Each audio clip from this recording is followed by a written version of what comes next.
Ini adalah negeri yang kaya dengan bermacam suku dan budaya. Beraneka pulau dengan keindahannya yang menghadirkan sebuah keberagaman bernama Indonesia. Bank Syariah Indonesia sebagai bank dengan fundamental yang kuat selalu berperan aktif dalam pesatnya pembangunan dan bertumbuhnya ekonomi, menjadi energi majunya usaha kecil dan menengah, menjadi berkah dalam membangun negeri. Bank Syariah Indonesia yang modern dan penuh inovasi selalu hadir untuk mewujudkan mimpi. Dengan berbagai produknya, dengan keramahan layanannya, membangun Indonesia, membangun manusia. Bank Syariah Indonesia.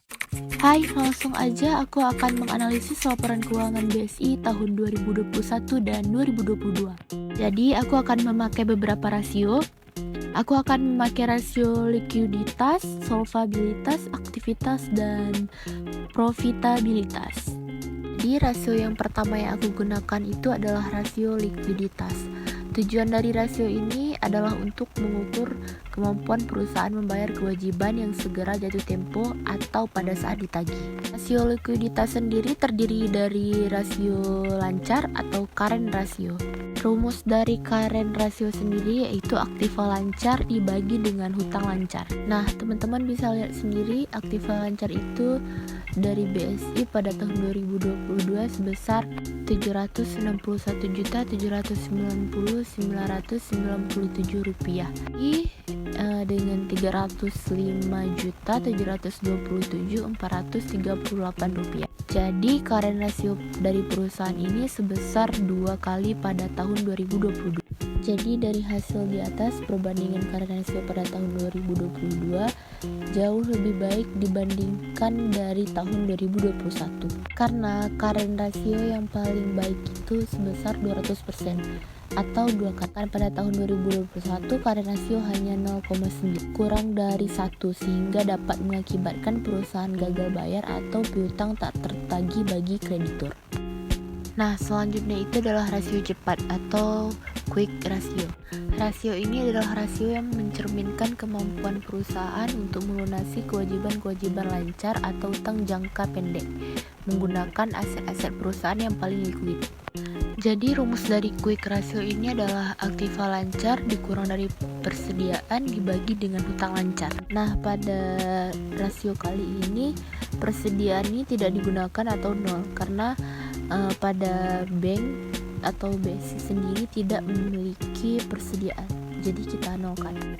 Dari hasil di atas, nilai quick ratio pada tahun 2022 itu sebesar 2,4, sedangkan pada tahun 2021 itu sebesar 0,9. Dari nilai quick ratio di atas pada tahun 2022 dan tahun 2021 dianggap menguntungkan bagi perusahaan karena keduanya bernilai di atas 1. Jika berada di bawah 1, maka perusahaan dianggap tidak mampu menunaikan atau membayar utang dalam satu siklus operasional tertentu.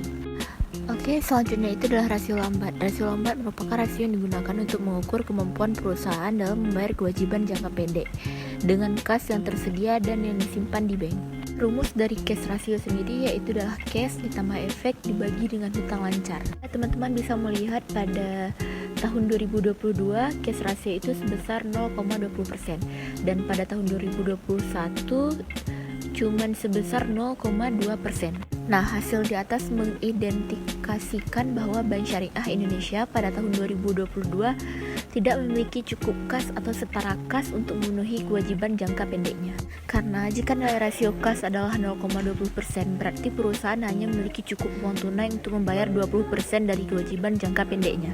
Selanjutnya itu adalah rasio solvabilitas. Rasio ini digunakan untuk mengukur kemampuan perusahaan untuk memenuhi seluruh kewajibannya, baik jangka pendek maupun jangka panjang. Berapa efektif perusahaan menggunakan sumber daya yang dimiliki? Sumber daya yang dimaksud itu seperti piutang dan modal maupun aktiva. Nah, rasio yang pertama dalam rasio solvabilitas itu adalah rasio hutang terhadap ekuitas atau total debt equity ratio.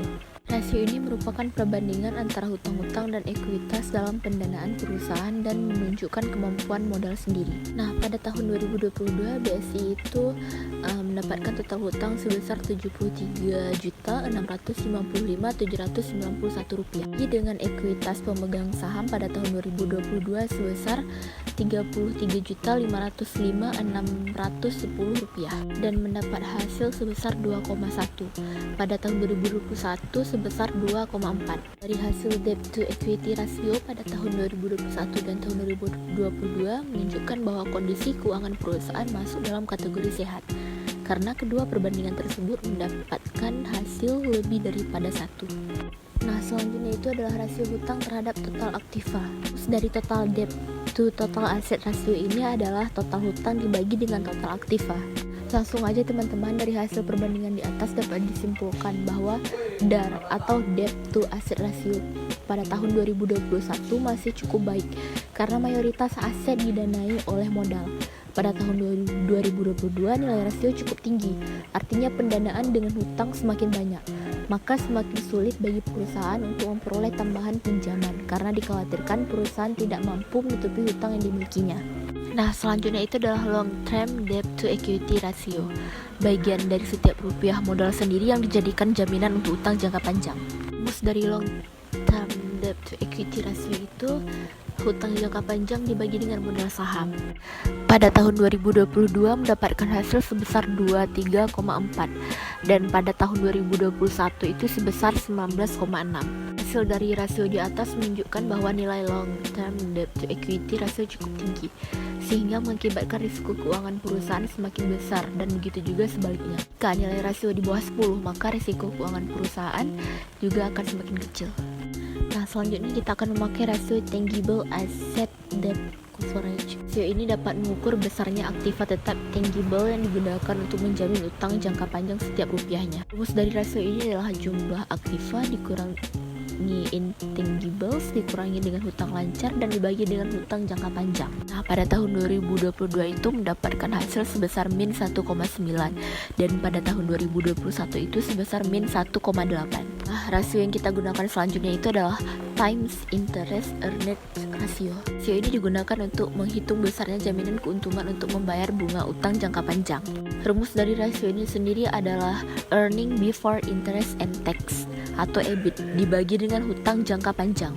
Sayang sekali pada tahun 2022 dan tahun 2021 kedua perbandingan tersebut menunjukkan hasil 0,0. Dari perbandingan kedua hasil di atas, perusahaan tidak memiliki cukup dana untuk membayar bunga pada hutang mereka karena nilai rasionya di bawah 1. Nah, selanjutnya itu adalah rasio aktivitas. Rasio ini digunakan untuk mengukur tingkat bunga efektivitas penggunaan aktiva atau kekayaan perusahaan.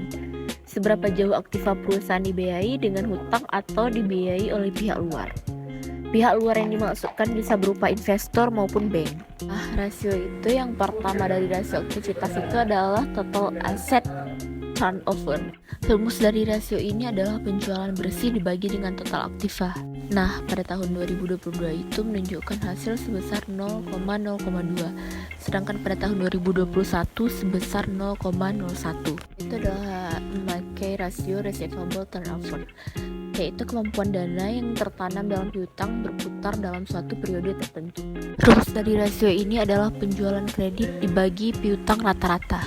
Penjualan kreditnya itu 0, piutang rata-ratanya itu sebesar Rp120.701.979. Ini hasilnya pada tahun 2022 itu 0, dan begitu juga dengan tahun 2021.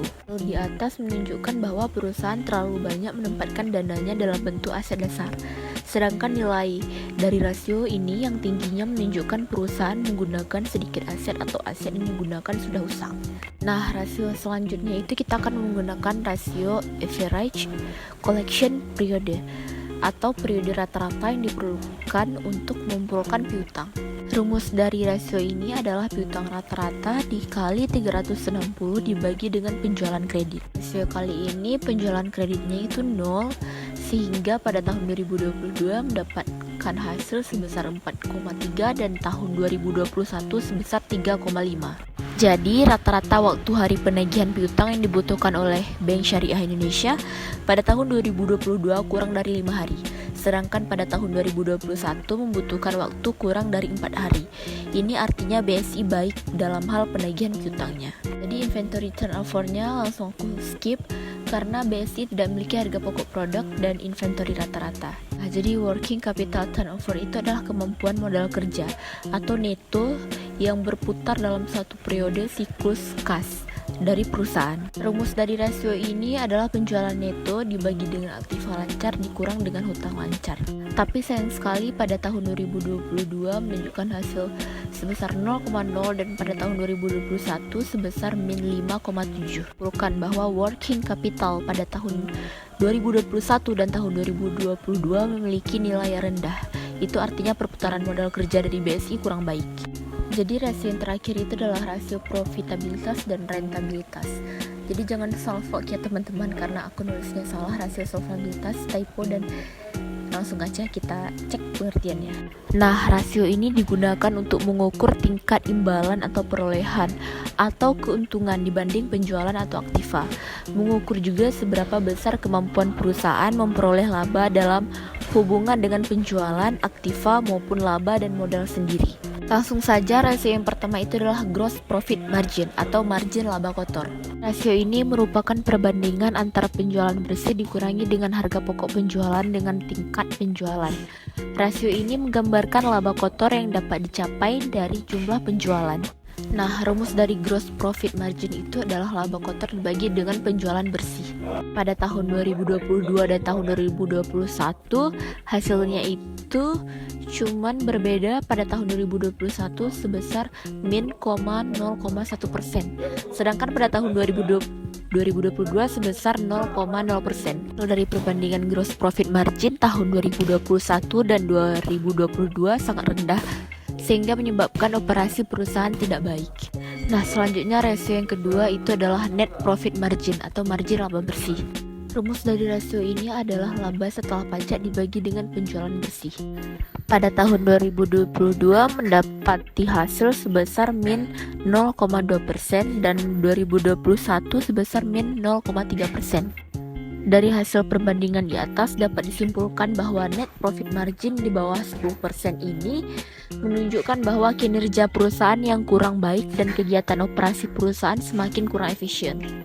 Selanjutnya itu adalah earning power of total investment atau rate of return and total asset atau ROA. Ini digunakan untuk mengukur kemampuan dari modal yang diinvestasikan dalam keseluruhan aktiva untuk menghasilkan keuntungan neto.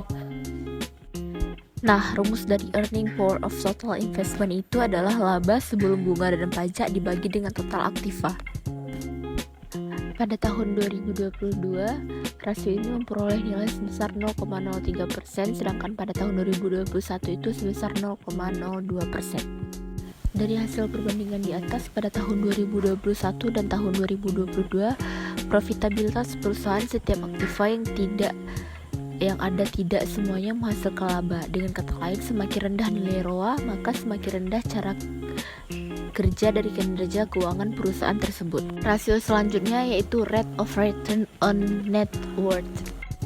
Rasio ini merupakan rasio yang digunakan untuk mengukur kemampuan dari modal sendiri untuk menghasilkan keuntungan bagi seluruh pemegang saham, baik saham biasa maupun saham preferen. Rumus dari rasio ini laba bersih setelah pajak dibagi dengan modal sendiri. Pada tahun 2022 mendapati hasil sebesar 0,0,6 dan 2021 sebesar 0,05. Nah, rasio yang terakhir itu adalah net earning power ratio atau rate of return on investment. Rasio ini digunakan untuk kemampuan dari modal yang diinvestasikan dalam keseluruhan aktiva untuk menghasilkan keuntungan neto. Rumus dari rasio ini sendiri adalah laba neto sesudah pajak dibagi dengan total aktiva. Nah, bisa disimpulkan pada tahun 2021 dan 2022 menunjukkan hasil yang berbeda. Jika net earning power ratio rendah, hal ini dapat menunjukkan beberapa masalah atau aspek tertentu yang dapat diperbaiki dalam kinerja keuntungan perusahaan. So, itu saja teman-teman hasil dari laporan analisis BSI tahun 2022 dan tahun 2021. See you next video.